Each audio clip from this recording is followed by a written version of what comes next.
తండ్రి సంపాదించిన ఆస్తి. తండ్రి చనిపోతే గాని ఆస్తిలో ఆయనకు వాటా రాదు. కానీ తండ్రి బ్రతికుండగానే భాగం అడుగుతున్నాడు కానీ బాధ్యత ఎరగడంలే. యవనస్తులు తల్లిదండ్రులకు బాధ్యత అన్నది మర్చిపోయి భాగం అడుగుతున్నారు.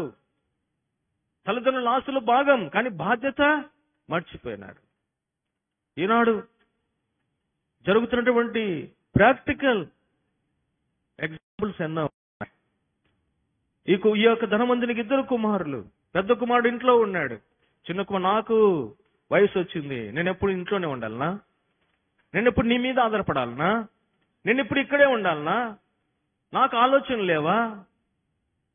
నాకు సొంత నిర్ణయాలు తీసుకునే హక్కు లేదా? ఈనాడు యవ్వనస్తులు అదే ఆలోచన చేస్తూ ఉన్నారు. ఎప్పుడు నేను తల్లిదండ్రుల దగ్గరే ఉండాలా? ఎప్పుడు మా అమ్మ మాట వినాలనా? ఎప్పుడు మా నాన్న మాట వినాలనా? మా అమ్మ నాన్న కంటే నేను ఎక్కువ చదువుకున్నా, వారికి తెలియదు ఈ జ్ఞానము, నాకంతా తెలుసు. ఏం తెలియదు నీకు, గుర్తుపెట్టుకో. నీ తల్లిదండ్రుల కంటే నీకేమి తెలియదు. నీకు చదువు ఎక్కువ ఉండొచ్చు, అందం ఎక్కువ ఉండొచ్చు, జ్ఞానం ఎక్కువ ఉండొచ్చు, కానీ అనుభవం లేదు. నీ తల్లిదండ్రులకు అనుభవం ఉంది. నీ వయసు దాటి వచ్చినారు వాళ్ళు.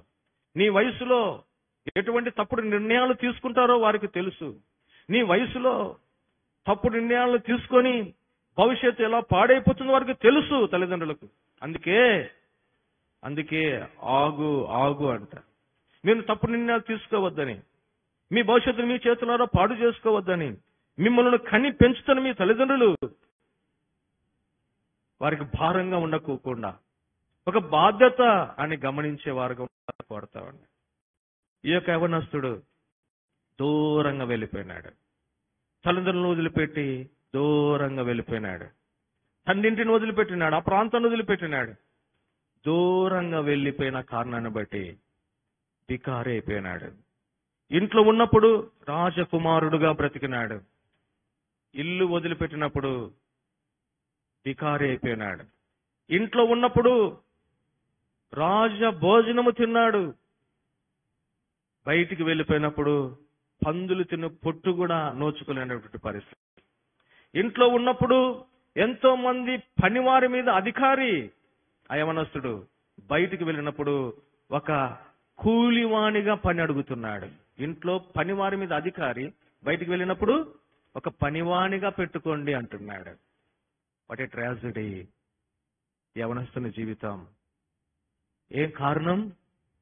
లోకాన్ని ఆశించినాడు. తల్లిదండ్రుల నుండి దూరంగా వెళ్ళిపోవాలనుకున్నాడు. తన చేతులారా తన జీవితమును పాడు చేసుకున్నాడు. దూరంగా వెళ్ళిపోయినాడు, అన్ని కోల్పోయినాడు. కానీ ఒక నిర్ణయం తీసుకున్నాడండి. యవనస్తుడు తీసుకున్న నిర్ణయము తన జీవితమును కట్టింది. ఏంటో తెలుసా? బుద్ధి వచ్చింది. బుద్ధి వచ్చినప్పుడు పక్క ఊరికి వెళ్ళొచ్చు. ఇక్కడ జాబ్ లేదు, పక్క ఊరికి వెళ్ళొచ్చు. లేకుంటే ఇంకా కొంచెం పక్క జిల్లాకు వెళ్ళొచ్చు. కానీ ఆ నిర్ణయం ఒక మంచి నిర్ణయం తీసుకున్నాడంటే పక్క ఊరికి, పక్క జిల్లాకు ప్రాంతానికి వెళ్ళలే. ఎక్కడి నుండి అయితే వచ్చినాడో అక్కడికే వెళ్ళాలి అన్న మంచి నిర్ణయం తీసుకున్నాడు. ఆ నిర్ణయం కోల్పోయినవన్నీ తిరిగి సంపాదించడానికి ఆ నిర్ణయం ఆయనకు దోహదపడింది. బహుశా నీవు కూడా తండ్రిని, ఇంటిని వదిలిపెట్టావేమో, దేవుని మందిరాన్ని వదిలిపెట్టావేమో, ప్రార్థన చేయడం లేదేమో, వాక్యం చదవడం లేదేమో. నువ్వు కూడా లోకములో దేవుని వదిలిపెట్టి దూరంగా లోకములో చెరలోనికి వెళ్ళిపోయినావేమో. దేవునికి అవకాశం ఇస్తా ఉన్నాడు. నువ్వు తీసుకునే తీర్మానం మీద నీ భవిష్యత్తు ఆధారపడి ఉంది. ఎక్కడి నుండి వెళ్ళిపోయినావు? ఏ ప్రేమను కాదు నువ్వు వెళ్ళిపోయినావు? ఏ సహవాసం నుండి వదిలిపోయినావు? తిరిగి ఆ ప్రేమ దగ్గరికి, ఆ సహవాసం దగ్గరికి నువ్వు రావాలని కోరుతా ఉన్నాడు. అనేక మంది యవనస్తులను శత్రువుల సైతాను చెరలో చిక్కించుకొని తల్లిదండ్రులు, కుమారుడు వెళ్ళిపోయినాడు కదా, గారాభంగా పెంచింటాడు. కుమారుడు వెళ్ళిపోయినాడు, ఎంతగా తలడిల్లిపోయి ఉంటాడు ఆ తండ్రి. అయ్యో, ఉన్న ఆస్తి బాందే కదా, ఎందుకు నా నుండి దూరం అయిపోయినాడు? నేను ఇంత బాగా చూసుకుంటే, నేను ఇంతగా ప్రేమిస్తే నన్ను కాదు, నా ఇంటిని కాదు, నా ప్రేమను కాదని నా కుమారుడు వెళ్ళిపోయినాడే అని కంటికి నిద్ర లేకోకుండా ఎన్ని రోజులు గడిపింటాడు. వృద్ధాప్యం అయిపోయింది.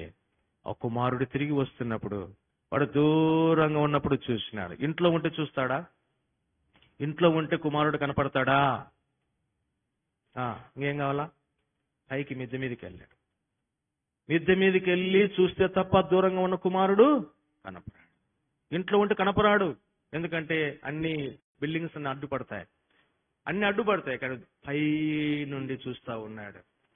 దూరంగా ఉండగానే పరుగెత్తుకు వెళ్ళి మెడ మీద పడి ముద్దు పెట్టుకొని తిరిగి సమస్తమును ఇచ్చిన ఈ తండ్రి, నువ్వు వస్తావా?